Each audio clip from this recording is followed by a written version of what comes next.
Assembly member of the 79th District, Chantel Jackson, hosts the 4th annual Strollin For Life Resource Fair and Walk. This event highlights the importance of supporting all moms, both single and married, to get through the struggles of being a parent. We are here in the park doing our Strollin For Life. It's our 4th annual Stroll for Life here in the park, and basically we're bringing awareness to infant mortality. The Bronx is one of the highest rates of infant mortality. So we just want to bring awareness to the community and change the numbers. Infant mortality is the death of children under the age of 1. This can be due to complications such as health, mental health, and surprisingly, breastfeeding. Here is Teresa Landu, chairman of the Breastfeeding Council. She tells us more. The importance of breastfeeding, how breastfeeding saves lives.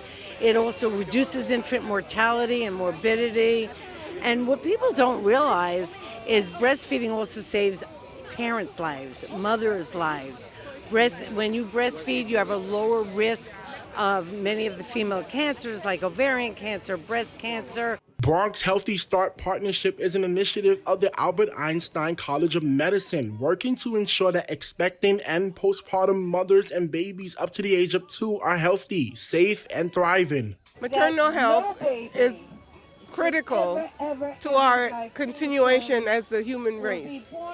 And one of the things that we know and one of the things that we realize is that the infant mortality rate in the Bronx is higher than any other borough. Yes, and Assembly Member Jackson aims to get those numbers of infant mortality decreased here in the Bronx. Reported for BronxNet, Kairi Moody.